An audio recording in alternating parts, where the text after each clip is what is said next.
आपका जवाब दे दूं। ये तो बड़ा हौसला सा बढ़ाते हुए कह देते हैं ऐसी चलती है कलम, वैसी चलती है, ये होता है वो होता है, और बाद में निकलने मेरे को लिखते जाते हैं।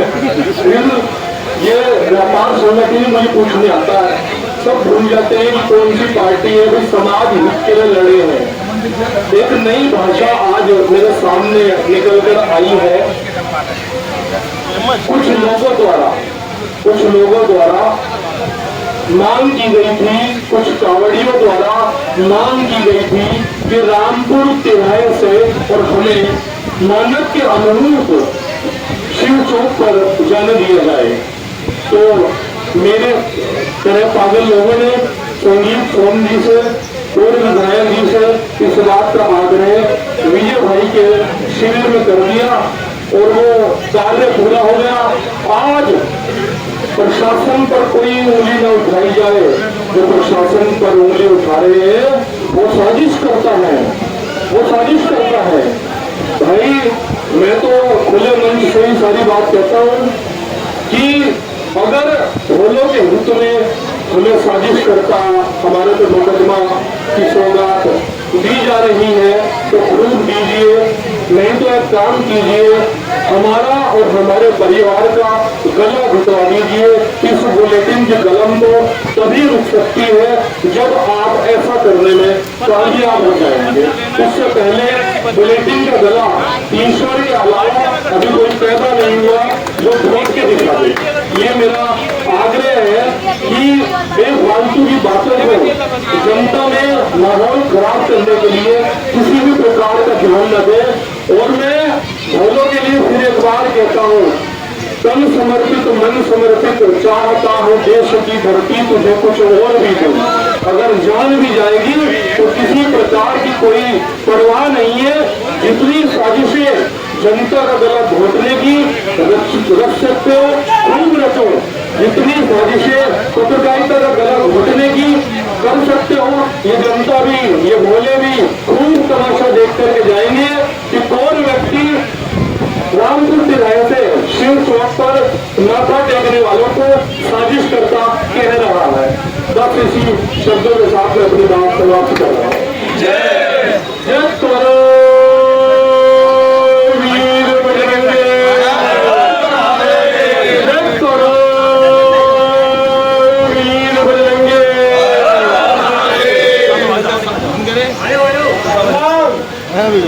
विजय प्रताप भैया क्या टाइम का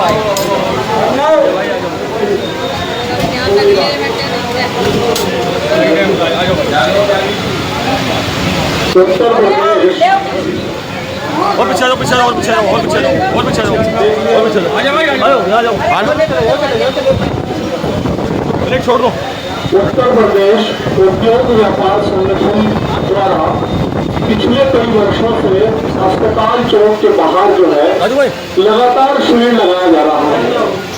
ऐसे में मैं तो एक ही संदेश लगातार प्रत्येक शिविर के अंदर दे रहा हूँ कि भोलों की सेवा करना आसान काम नहीं है और ये सेवा सिर्फ बातों से नहीं होती।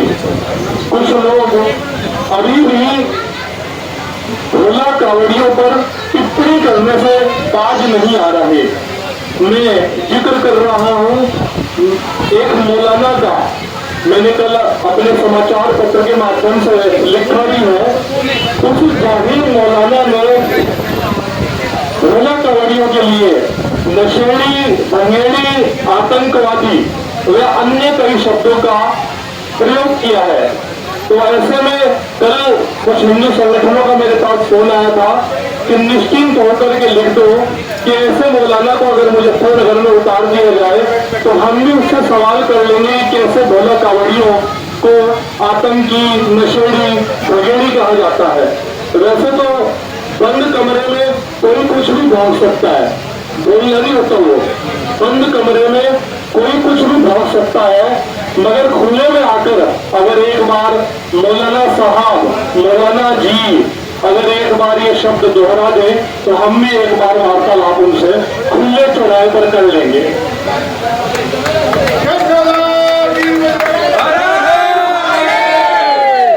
मैं लगातार सनातनियों को जगाने का काम कर रहा हूँ।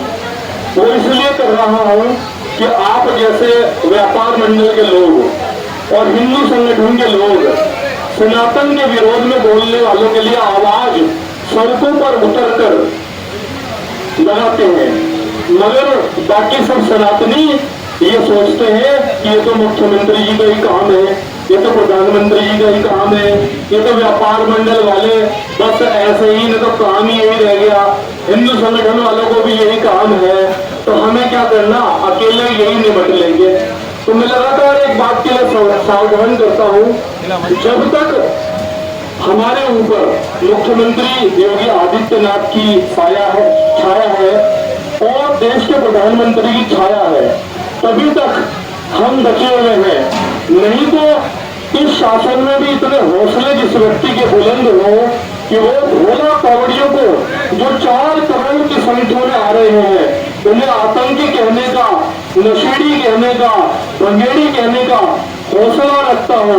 अगर ये सत्ताएं चली गई तो आपका हमारा हाल इन चौराहों पर क्या होगा इसका अंदाजा लगा पाना मुश्किल है।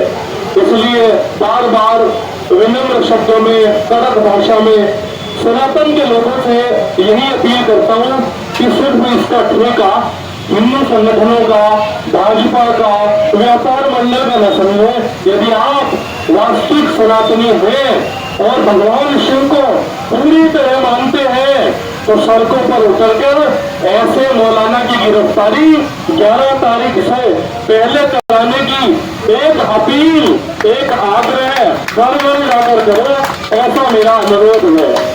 लगातार राकेश त्यागी जी, संजय मिश्रा जी, तरुण जी, बलविंदर जी, हम सब लोग सामाजिक हैं। कुछ लोगों के नाम देखो, विजय भाई पीछे लेके उनका नाम भूल गया मैं। ये ऐसे लोग हैं कि हर प्रकार से हिंदुत्व के लिए, सनातन के लिए, समाज के लिए सड़कों पर मेरी तरह निकम्मों की भांति उतरे रहते हैं।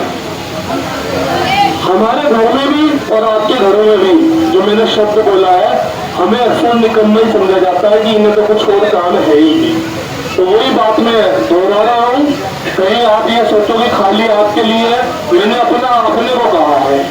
ठीक है, घर में रोटी के लिए फोन आता है तो 2 बजे वाली रोटी 7 बजे पत्नी को देनी पड़ती है, तो उसको भी कहने का अधिकार पूरा है, कोई दिक्कत नहीं है।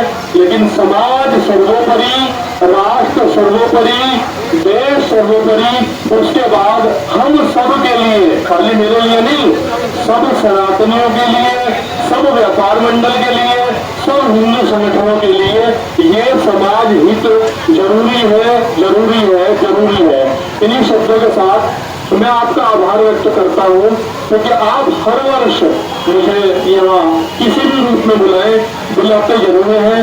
जरूरी मुझे ये चाह भी नहीं रहती कि आप मुझे मुख्य अतिथि बना करके मेरे गलों में मालाएं डालें या पटका डालें। भोला कावड़ियों के लिए हमें इन सब बातों की कोई जरूरत नहीं है। बिना फॉर्मेलिटी के एक फोन पर ही मैं आ जाता हूँ। इन्हीं शब्दों के साथ मैं अपनी बात समाप्त करता हूँ।